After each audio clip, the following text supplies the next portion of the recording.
Listen up! Aligns with the president on most economic issues. He's lost some battles within the building to Steve Mnuchin and others, Gary Cohn, when he was still within the West Wing. But he is someone who the president largely sees eye to eye with on trade, on economics, and in some ways how those things influence foreign policy. So the revelation of these memos is sort of stunning because it's a warning from a very different place. As you said, it's not the intelligence agencies that the president seems rather, doesn't have an issue ignoring their warnings from time to time, from Russian election interference to other matters. It's not some of the health experts with whom he has broken with publicly and privately since this pandemic began. This is someone who he usually listens to. And Navarro's memos, and perhaps their release might be a little self-serving today, but to clean up Mr. Navarro, who came under extreme withering scrutiny in the last few days because he fought with Dr. Fauci about this anti-malarial drug. But still, they're dated from January. This was clear that this pandemic, at that point, largely still contained to China and to Asia, was on the minds of the president's inner circle, and yet the warnings were ignored. And it just is the latest piece of evidence, along with warnings from Secretary Azar, from the CDC and others, that this president and the inner circle of this White House ignored in favor of pushing forward with the economy over public health concerns. You gave me two things that I want to unpack with you, Jonathan Lemire. The first is the motive for this getting out. And I don't like to talk about how things become public. You all dig really hard for them, Jonathan Lemire, and this is more great journalism during this time. But let's sort of show our work to our viewers. Peter Navarro is on the side of the right-wing media pundits, Sean Hannity, Laura Ingraham, and Donald Trump in pushing a drug that Anthony Fauci describes as something almost exactly like this. It's too early. There's not enough testing. Much more information is known. Donald Trump is pushing a drug, and it was reported over the weekend that Peter Navarro raised his voice in the most heated confrontation within the coronavirus task force. The day that was in the New York Times and your news organization and others, the day afterward, a memo comes out making him look like he was one of the smart ones, one of the sane ones. Talk about how self-serving the people around Donald Trump are, even as Americans are dying. Right. Without getting into particular sources on this particular story, what this is a reflection of is how it's often been within the president's West Wing. There's always been, it's been riven by rivalries. It has been people who act in self-interest. They push their own agendas. They try to get the president's ear, often by trying to do so during the media. And right now, we have, as you just said, this great divide about the potential of this combination of malarial drugs that may or may not be proven effective to treat the coronavirus. The president is all in on it. We hear him, even though he admits from the briefing room podium that he's not a doctor, he is pushing for their use. Navarro also is doing so. A lot of the right-wing media, from Mark Levine, the conservative radio host, to Donald Trump Jr. on his Twitter feed, to certainly a lot of the heaviest hitters at Fox News, are pushing forward as well. Dr. Fauci and others are saying it's possible that it will be proven right, but we simply don't know, and is urging caution. There's not enough science, there's not enough data, there hasn't been enough time to know whether or not this is going to work. And that erupted in a weekend meeting at the White House, the fight between the two, and suddenly, as you pointed out, these memos emerge that make him look like he was the one preaching caution and concern about this growing pandemic. But it goes to show that in terms of this president, he can go back and forth depending where he is. He was very close, Nicole, very close to ordering that the nation be reopened on Easter, even though just now, with Easter only a few days away, New York City and other places are going through the worst of the crisis. It's only going to spread. So at the moment, he's leaning towards the doctors in terms of the reluctance to open up the economy or the hesitation, but he's leaning towards the others to push forward this medicine, thinking it can accelerate a return to normalcy and help his reelection chances.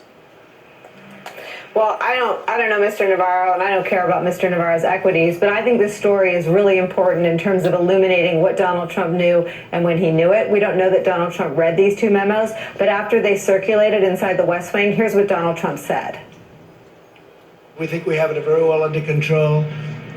We have Very little problem in this country at this moment. 5. We pretty much shut it down coming in from China. Now, the virus that we're talking about having to do, a lot of people think that goes away in April with the heat. When you have a very small number of people in the country right now with it, it's like around 12. Many of them are getting better. Some are fully recovered already. We're finding very little problem, very little problem. Now, you treat this like a flu. When you have 15 people, and the 15 within a couple of days is going to be down to close to 0. It's going to disappear. One day it's like a miracle. It will disappear. Now the Democrats are politicizing the coronavirus. And this is their new hoax. Jonathan Lemire, it speaks for itself, but the idea that Donald Trump didn't know what he was possibly dealing with, what this country was about to face, when it was coming from the intelligence community, it was coming from Anthony Fauci, I'm sure it was coming from Secretary Azar. Now we know it was coming from the Trumpiest of West Wing advisors, Mr. Navarro. What does the White House say about that tape that will live forever? It will be. It's a tape that's going to be played in cable news broadcasts and certainly one that's going to be played in campaign ads as we head towards November. You're hearing it from the president himself and his top aides. It's a sense of denial and an attempt to rewrite history, suggesting the president was on top of this. And they point to his suspension of the flights from China, which certainly most believe was a useful step, but not nearly enough. First of all, it may have come too late, and it wasn't accompanied by other efforts that other measures that we've seen other countries take in order to slow the spread, most notably the widespread testing. The nations that have turned the corner on battling this pandemic blanketed their citizens with testing, and that's simply, even now, a month or more into this crisis, is not happening here in the United States. This is a president, as we've been reporting all along, who was sort of in denial about this. He had, it's hard. It seems like a lifetime ago, but just a month or two back, the White House was feeling, and his re-election team, feeling really good about where they were. They had just beaten back impeachment. He had been acquitted by the Senate. The economy was doing well. The Democratic field was a bit of a mess. And the president, with a huge campaign war chest, was excited to use this spring to attack his opponent, whether it be Bernie Sanders or now most likely Joe Biden, and use this time to really pummel the Democrats and set the tone for the campaign in the year ahead. And according to our reporting, he couldn't come to grips with the idea that that's not what he was going to be doing anymore, and that the number one argument for his reelection, a strong economy, was about to vanish because of the growing threat of this virus. Dr. Hodes, I'll let you steer clear of the politics, but in terms of arguments for one's reelection, I can't imagine that the sad headlines coming out of New York State and really from coast to coast every day about the numbers of deaths and that body of public sentiment. We still don't have testing. We still don't have protective equipment for our doctors and nurses, and we still don't have, in the governor's views, adequate ventilators. Where do you see the state of our resources or our ability to fight what's about to come our way in the pandemic? Well, you're absolutely right. I mean, we'll have at some point in the future, I can't say when, have to do kind of a deep dive in what went wrong in our national response, why the testing was so delayed, why we didn't have adequate preparation for the big surge, which so many of us knew was coming in intensive care units across the country.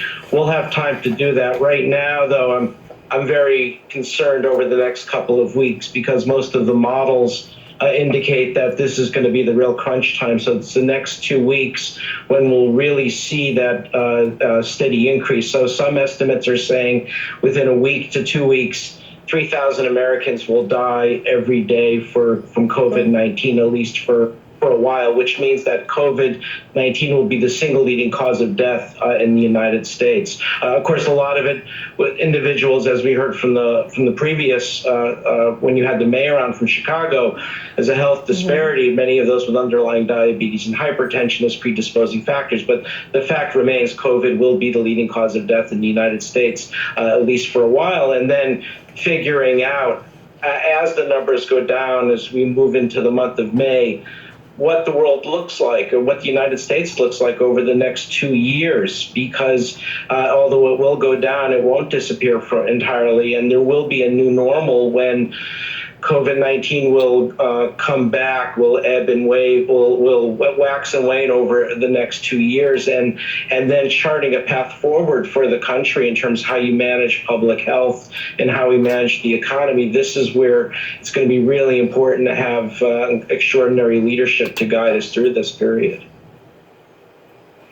You picked up on something that really struck me from Dr. Fauci. There's no going back to the old normal. There is no pre-corona normal. That's gone. Can you talk a little bit more about what the post-peak normal might look like and what we would need in place? I mean, countries that have gotten back on their feet, like South Korea, have instigated, repeat testing for their citizenry. They have fever clinics. They have quarantine centers. Those aren't even part of our national discourse.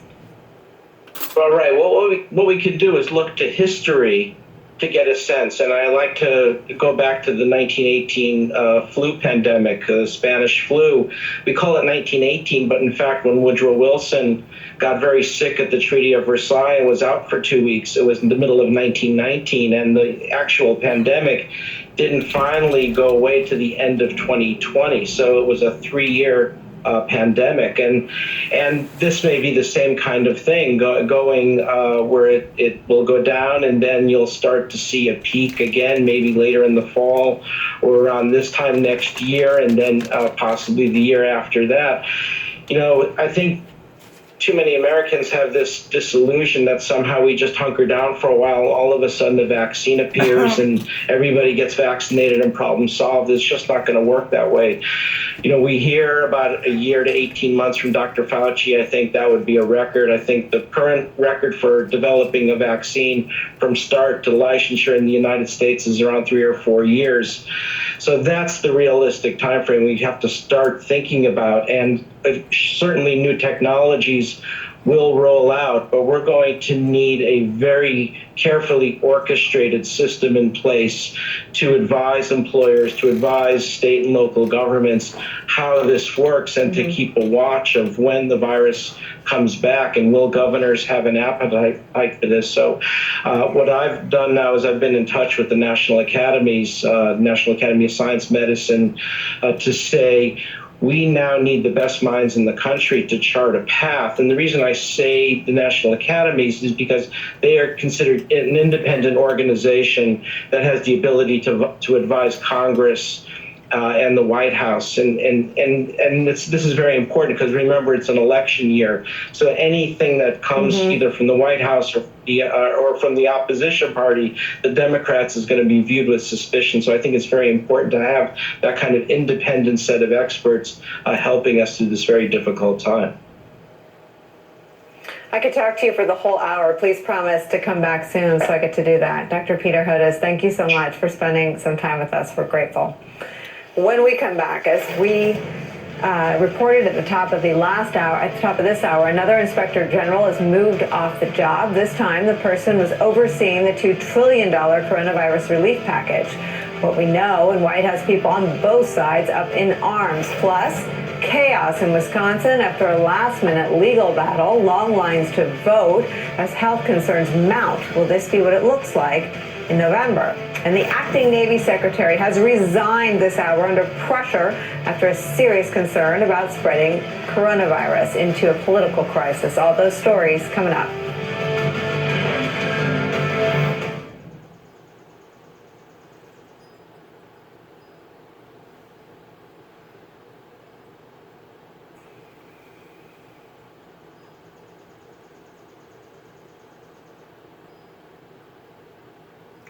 If you don't mind, I'd like to weigh in real quick on what has been said here just within the past few minutes pertaining to all this in regards to our chief and commander, Donald Trump, that obviously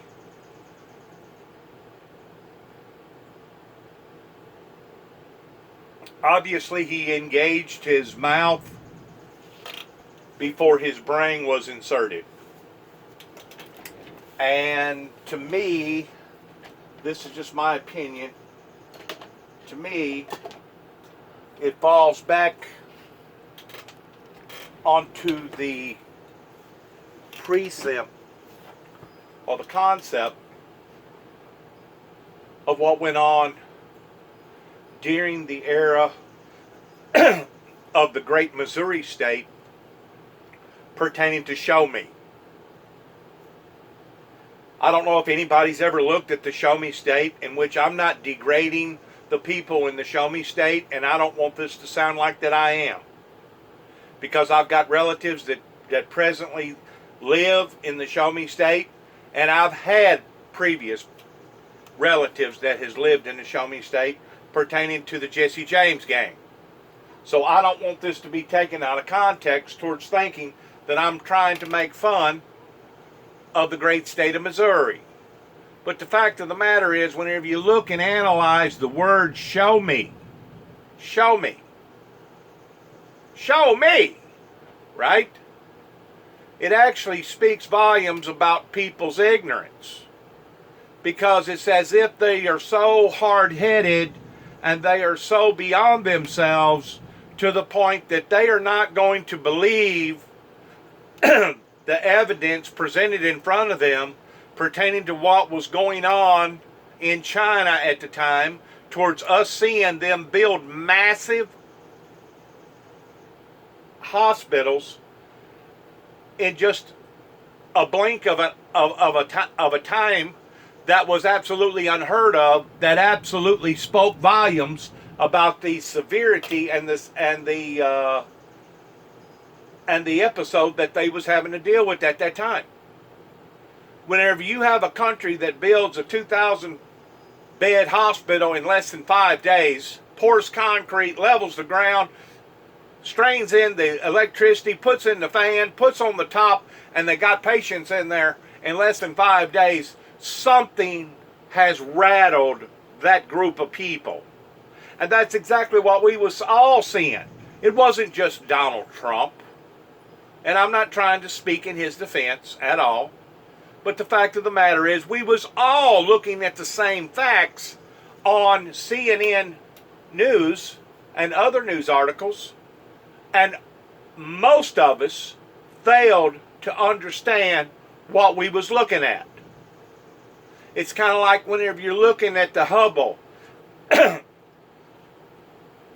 and you're looking at the sun, and all of a sudden you see this big wave of fireball that goes across this sun, that we know the sun is basically 1,000 times bigger than the planet Earth.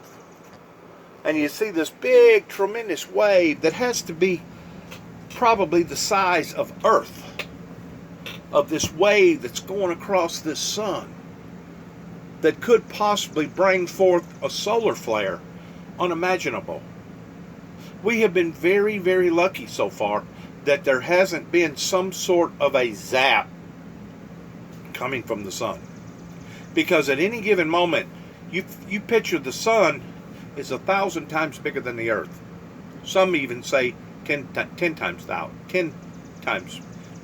times bigger. I don't know. I'm just going to use an analogy to where most people can wrap their minds around it. To where if you got one Earth, let's say you got 1,000 Earths, can you only imagine the enormity of span and space that we would eat up? It would make the moon basically look like a little bitty dot in comparison to the Earth if we was 1,000 times bigger. So let's just picture the sun being 1,000 times bigger than the Earth. That way we can wrap our little finite minds around that. Whenever you see a wave that's going across the sun on Hubble or other telescopes that we have, our minds cannot really and truly comprehend how big that wave is and what the seriousness in behind that wave could be, especially if all of that energy was thrown in the direction towards the Earth. It would cook us. It would be over with us. Lights out. It would fry every computer and every electronical component, not only in the atmosphere, but on the Earth.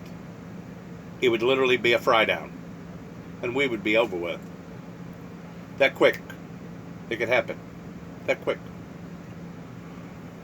So the analogy that I'm using here is that whenever we see something on TV or we see something on NASA pertaining to the Hubble, our little finite little minds can't wrap our consciousness around the severity of what we're looking at.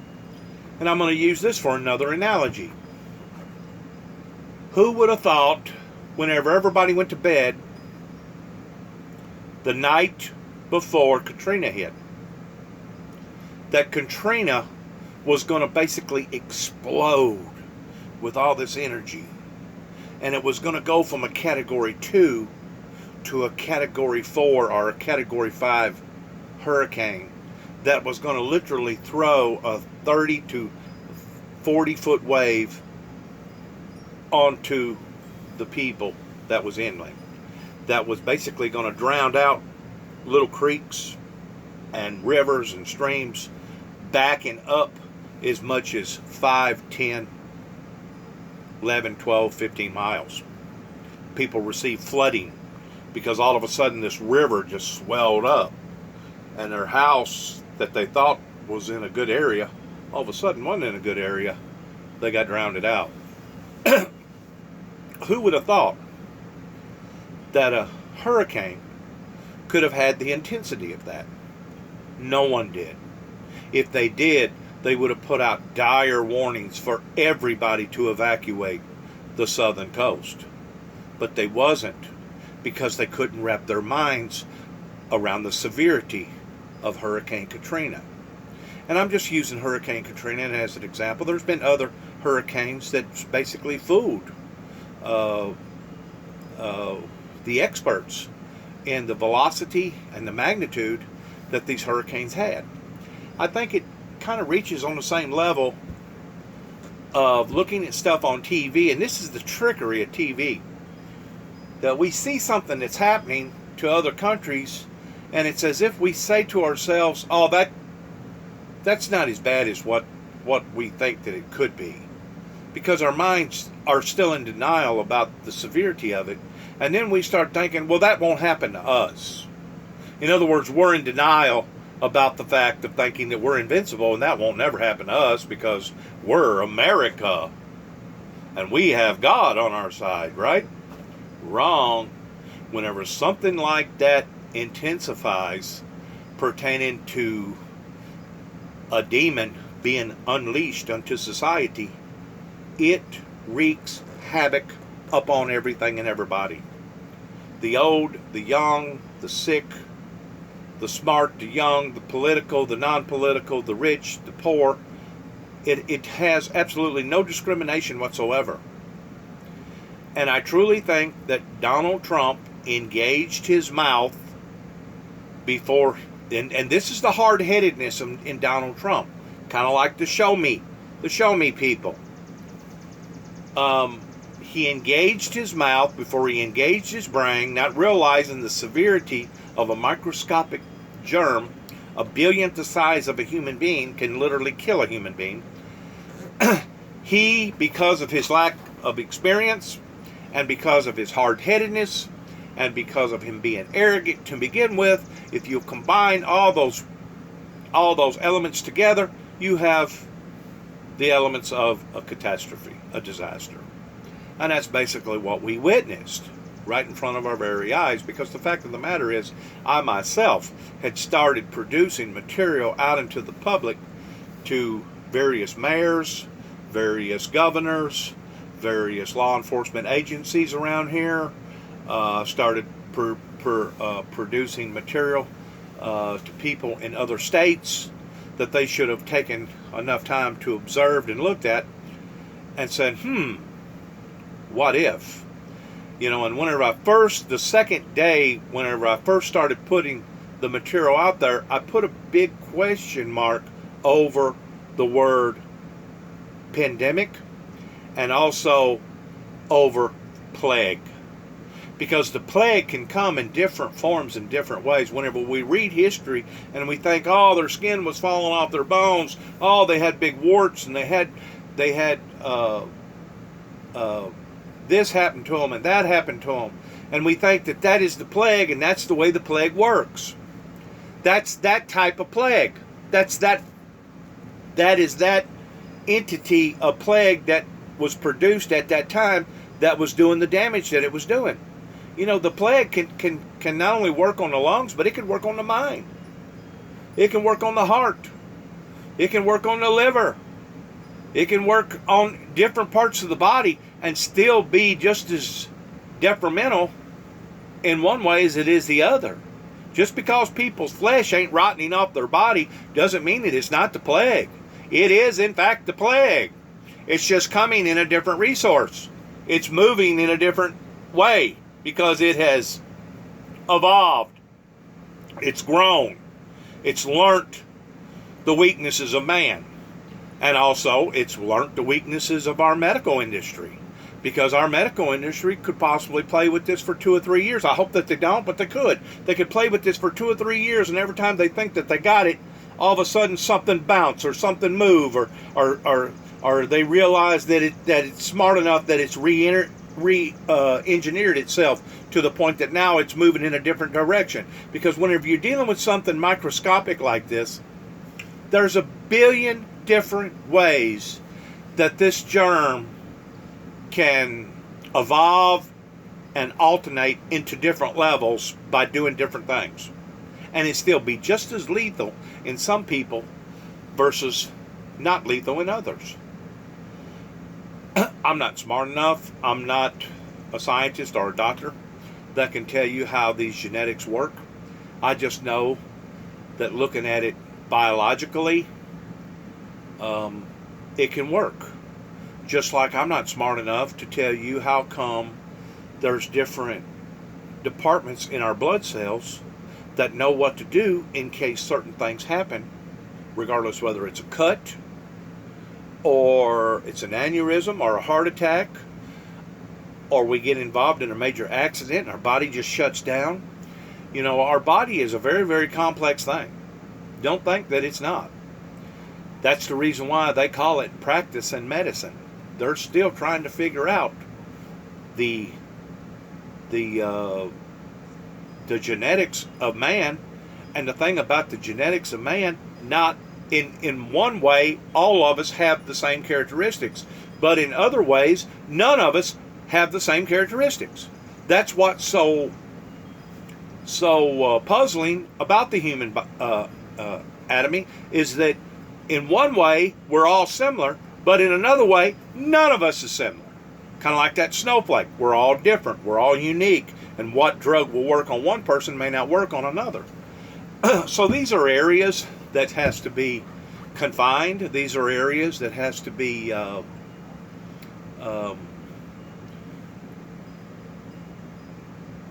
looked at so that it can be beneficial to humanity towards trying to eradicate this type of disease.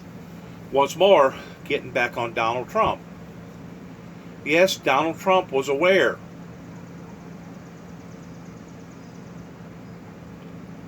He was aware consciously that the disease was on its way. Kind of like the Bible talks about the wolf. He who seeth the wolf coming and fleeth is a hireling. He seen the wolf coming. He didn't have no earthly idea the intensity or the velocity or the damage that the wolf could possibly create. If he did, he would have been waving that red flag. Get ready. A war is coming. Get ready. A battle is coming. Get ready. The storm is almost here. He would have done so in a much more aggressive, sincere, unique way. Of course, at that time, if Donald Trump would have blown the whistle too early, if Donald Trump would have waved the red flag too quick,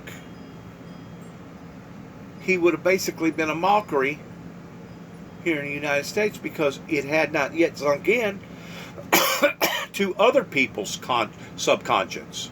They was looking at it consciously, but subconsciously they really had no earthly idea that this that this virus could cause this type of problem. Right now, I've got the door open. I'm out here in the country. We got trees everywhere. I'm down here in the bottom, and my allergies is beginning to kick up. So occasionally, from time to time, if you hear me cough or if you hear me sneeze, it's primarily because of the buds opening up and the blossoming of the greenery out here. So don't think as you're watching this, if you do watch this, oh wow, that man there, he's sick. He's just on the verge of fixing to have to be quarantined. He probably got the coronavirus. He's probably got COVID-19. Well, I hope that I don't. And I'm not saying that I don't, but I hope that I don't. But the primary reason why that I'm coughing right now is because of me being in the environment that I'm in, pertaining to the country setting that I like. I adore this type of setting. A whole lot more so than being at the ocean, which I like the ocean too, more so than being up in the Rockies or the Smokies, and much definitely like it more so than concrete, asphalt, and automobiles and people, pertaining to the big city life. I have put out, or going to put out, another video pertaining to people's health, and I don't want to get that confused with this particular video that I'm putting out, this data material that I'm putting out pertaining to Donald Trump and people being alarmed of the truth.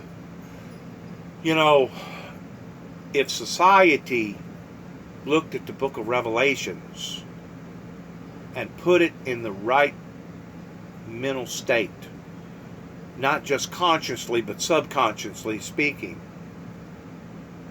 most people would probably draw an analogy of dread by looking at the book of Revelations if they was to take it verbatim for face value for what the book of Revelations is speaking about. That's where you and I and others who have the faith in the teachings of Christ pertaining to the hereafter knows that by us looking at the book of Revelations, that is actually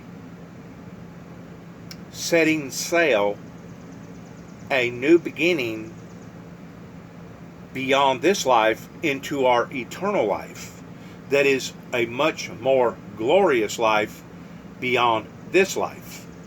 And I realize that if you're living on an island somewhere and you have all these drugs and all these whores and whoremongers, and you have all these pleasurable items around you pertaining to nice cars and boats and a lot of money, you're probably going to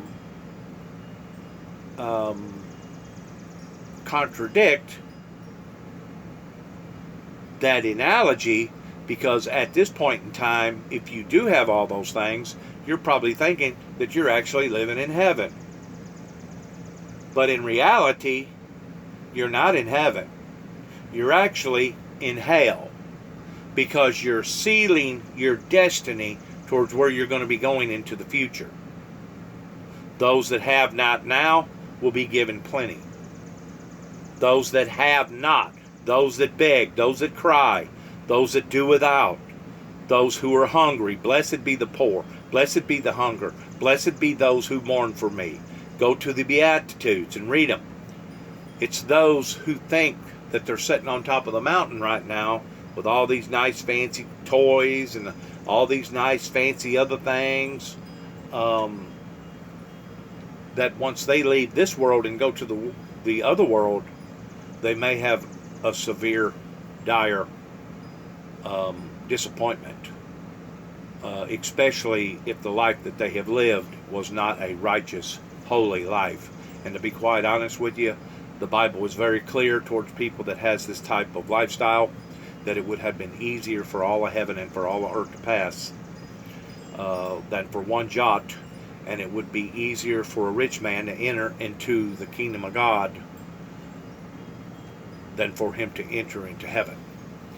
Why is that? Because that rich man has his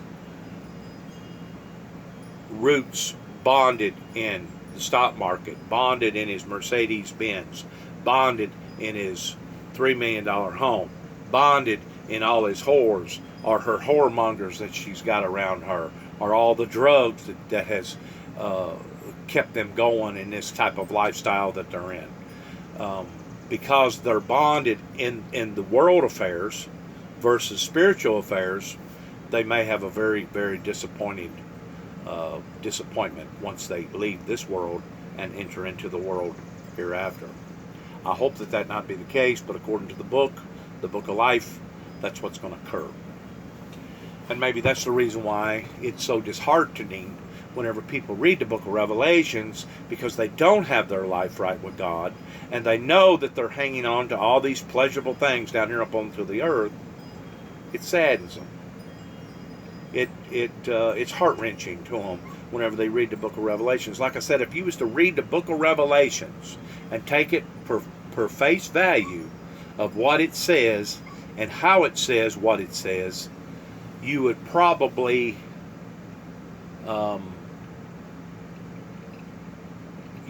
go into some sort of shock.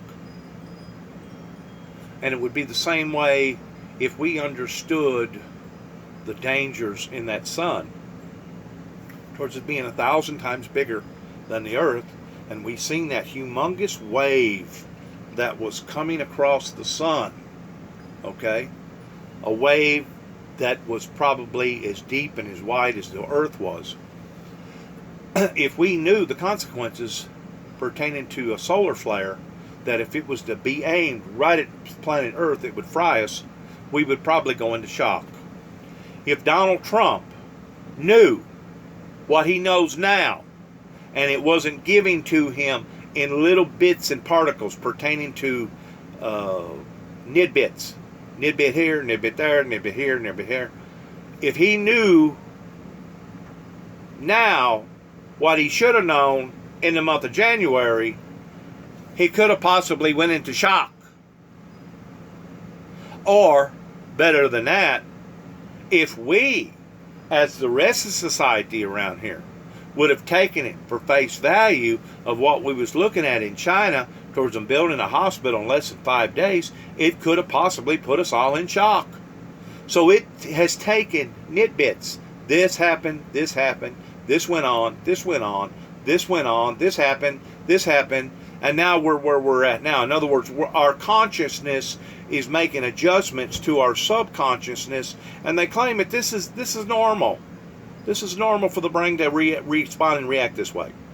A matter of fact, they claim that if you cut off your leg, that give or take around 3 weeks, 21 days or so, subconsciously speaking, whenever you wake up in the morning, if you're one of these quick people that want to jump up out of bed, in which I used to be, but I'm not no more, but you could possibly stand up and land on the floor because you forgot that you didn't have a leg.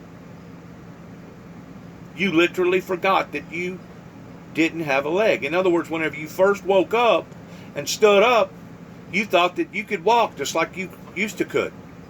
But it takes that long for the consciousness to convince the subconsciousness, guess what, buddy? You no longer have that limb. Why does the brain react this way? I think it reacts this way because of shock.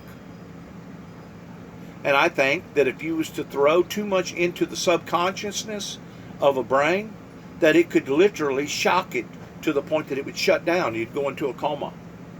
Same way if you have a major accident and your body can't sustain that type of injury, that type of pain, you'll basically go into shock.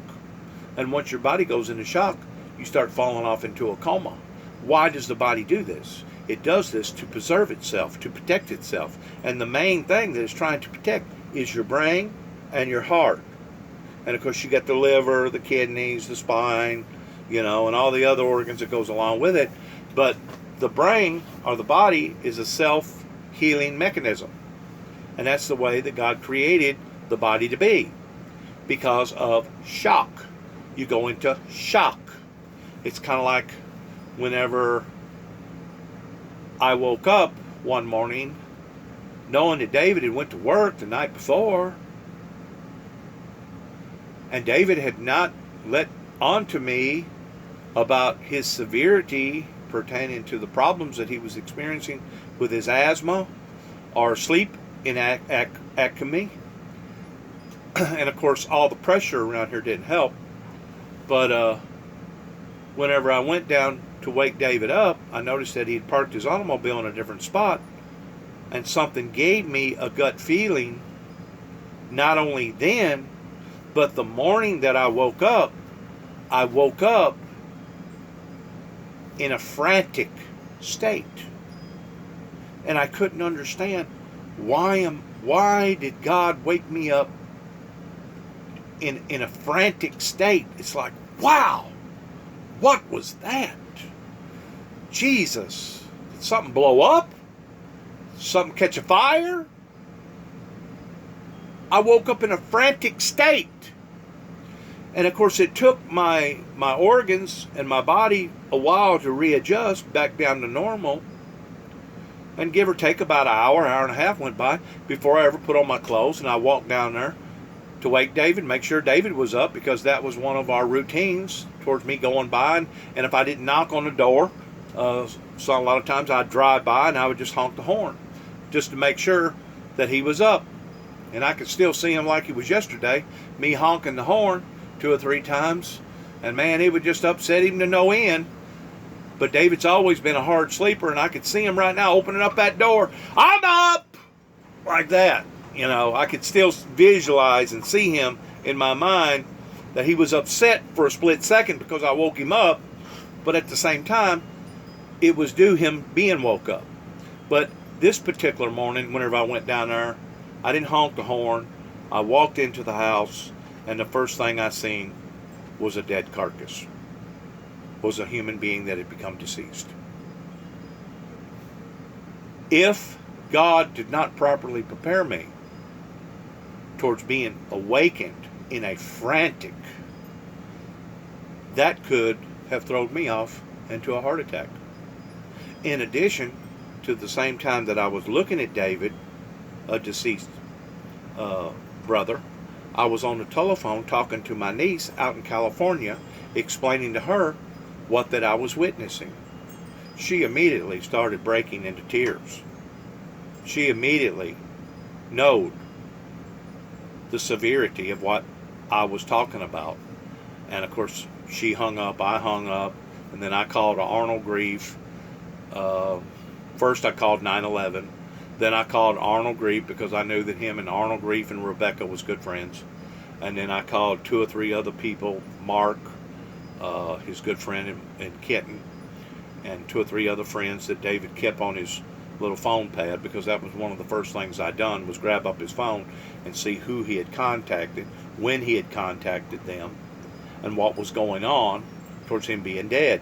In other words, I immediately fell into a investigation type stage, and according to Rebecca and Arnold, David had called them because he had an episode at his factory, and they told him to clock out, and they recommended for him to go to the hospital. Well, rather than David going to the hospital, he went over to the park there in Trenton, and he got a cat nap in. I think he slept maybe 30 minutes, 45 minutes, and then he called up Arnold again, Rebecca, and said, I feel better, I think I can make it on home. Well, he did make it home. Fortunately, he didn't pass out driving down the road.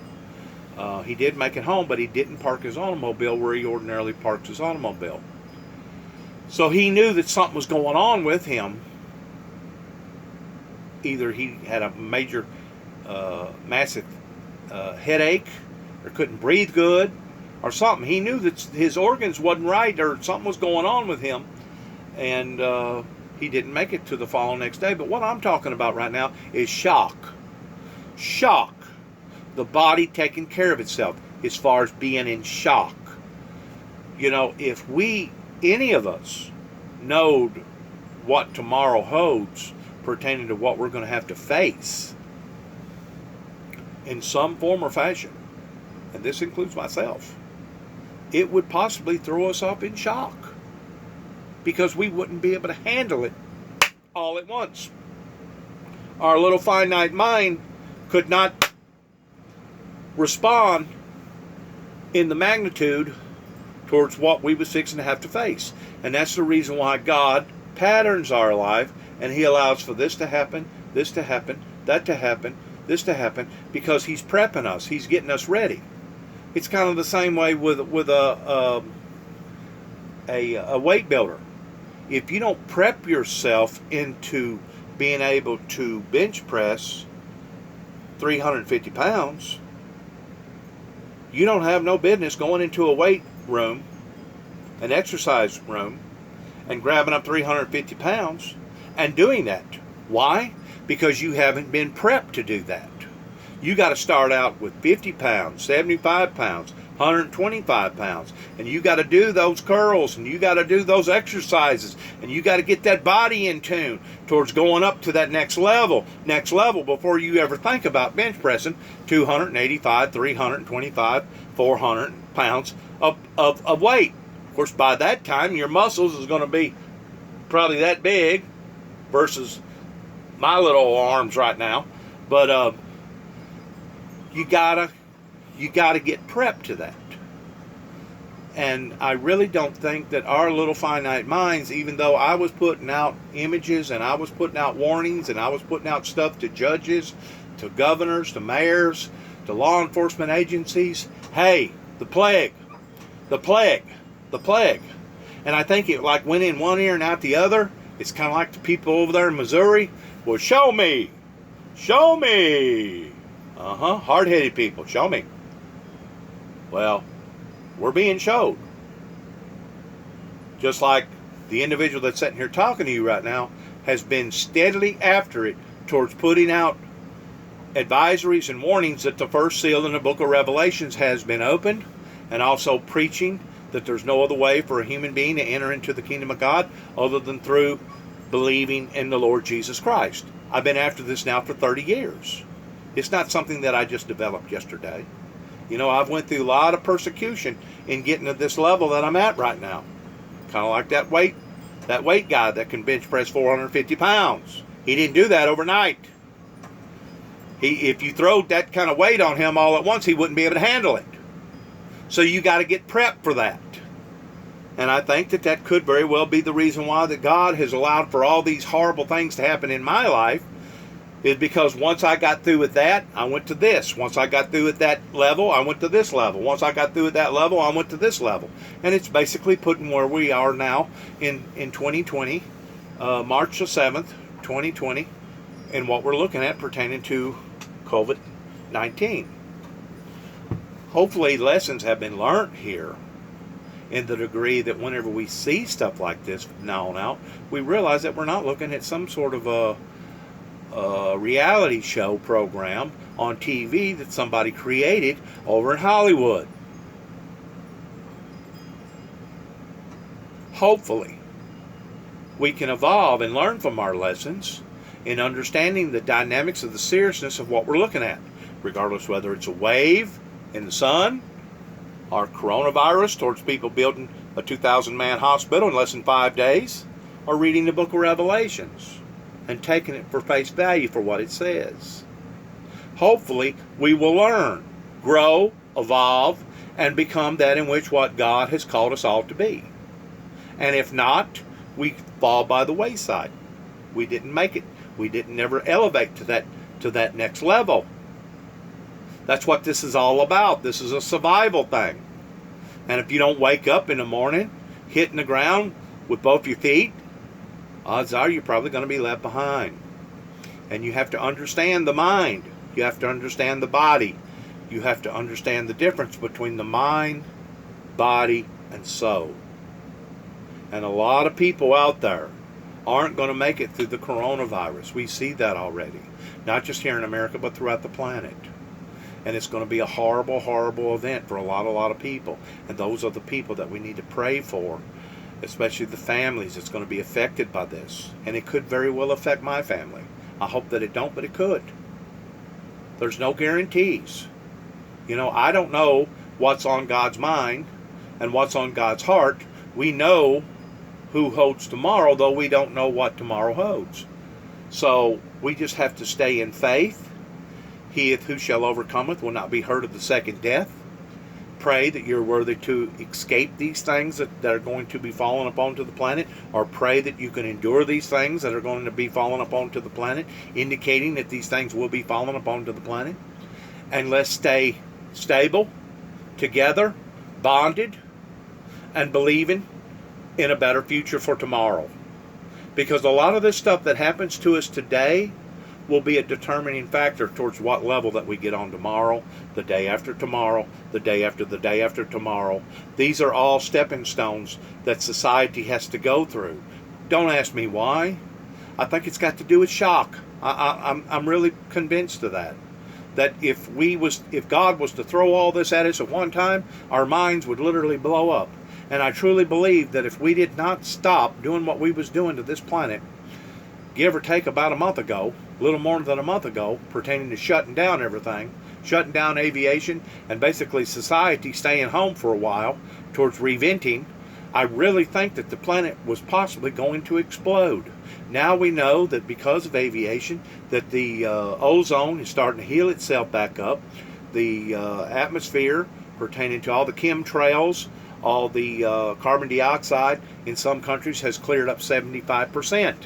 We also know that the earthquakes pertaining to the tremors has slowed way, way down to the point that it's almost like the earth itself has taken a sigh of relief towards. So we was at the threshold of something major happening. I don't know if it was going to happen in the sense of the planet exploding. I don't know if it was going to be that big wave that come over that sun that's 1,000 times bigger than the earth.